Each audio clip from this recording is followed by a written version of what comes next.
coming up on KREM 2 News at 5. I'm glad we have that around for this. It's just been a huge impact on our community. The Mead School District has declared a state of emergency after being impacted to the point of potentially unsafe conditions following the Spokane area fires.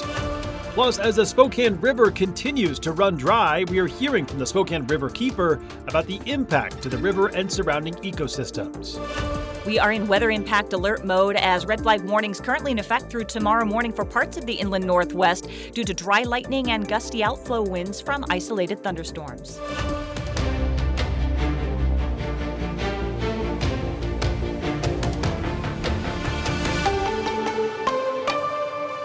Good evening and thank you for joining us for KREM 2 News at 5 tonight. I'm Mark Hanrahan. First at 5, Spokane police have made an arrest after a shooting yesterday on a Spokane bus. 4 teens were riding the bus in the Franklin Park area when that gun reportedly went off, shooting one of them. Police say that shooting came from unsafe handling of the gun and not an intentional criminal act.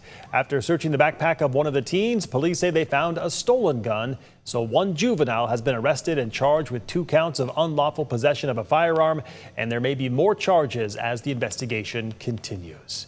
All right, our other top story tonight is the forecast. I want to get right outside to meteorologist Michelle Boss standing by in the Outdoor Weather Center.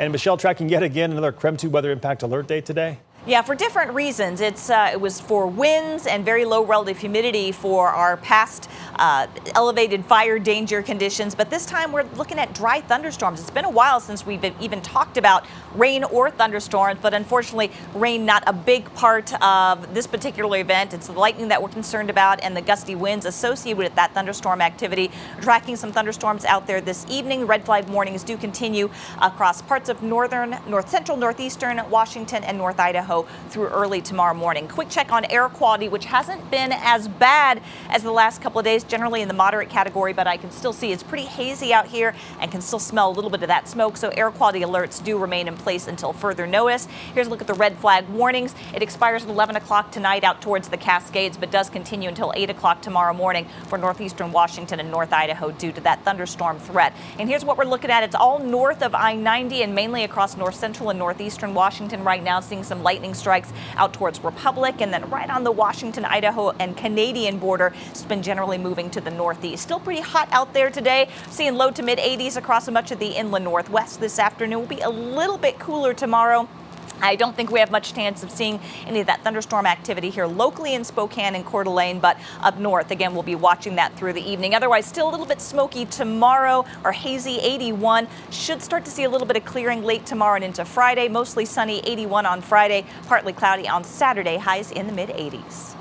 All right, sounds good, Michelle. Thank you. Right now, we are taking a look at some new footage of some of the destruction from the Spokane area fires, specifically the Old Trails fire in the area of 7 Mile. As of last check, the Old Trails fire is now 83% contained. At least 615 structures were damaged or destroyed. And with just 2 weeks until students return to class, the Mead School District is speeding up wildfire cleanup and safety work at its schools. The school board today approved an emergency declaration following the Spokane area fires. KREM 2's Emily Fox-Million spoke with parents about what the decision means as the district races to get ready for the first day. The good news here, Mead says that their schools were not actually structurally damaged, but they say that's not the only concern. And with students coming back to school soon, the district says the challenge now is time. 6 Mead schools were within a mile and a half of at least one of the 3 Spokane complex fires, some even closer. While none of our school buildings sustained any direct structural damage, several facilities were in close proximity to the fires, some within a half mile. That proximity means what's left behind matters. The district says smoke, ash, and other wildfire particles can affect indoor air quality and settle on carpets, surfaces, and building systems. The urgency of the work that we're considering around evaluation, remediation, and preparation of our affected schools coincide with the start of the school year in just a couple weeks. The school board unanimously approved an emergency declaration. It allows the district to move more quickly on emergency work without waiting for the normal competitive bidding process. We're excited. Because we yeah. have all the resources been provided. For parents Ashley Mowbray and Chelsea Smolk, it's a welcome step after watching the fires impact so many around them. I'm just glad that we're able to have the community come together and get as much as we can done. The district says it doesn't yet know the full cost of its wildfire response, but says work is already well underway. The district says the goal isn't just to make sure that schools open, but to make sure that they're safe for when students and teachers return. In Mead, Emily Fox-Millian, KREM 2 News. And tonight, the Spokane Public School District is also considering an emergency declaration. We'll let you know how they vote tonight, coming up on the Night Report. Well, for the second year in a row, the Spokane River is running dry in parts. This time, the Spokane River keeper says it happened faster and the drought conditions could last even longer than they did last year. Portions of the river have lost all surface water, leaving bone-dry conditions in some spots. Last year, this happened starting August 19th.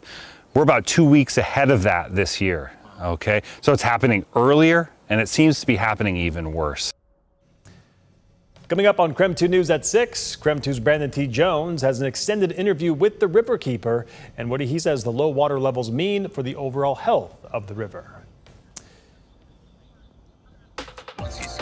Coming up, Spokane County Fire District 10 is working to replace a fire engine destroyed while crews were responding to the Old Trails fire. How they plan to replace it, coming up. Plus, we are in the final hours for the Disaster Assistance Center in Spokane. Later in the show, we'll explain how they are wrapping up the help that they have given to fire victims.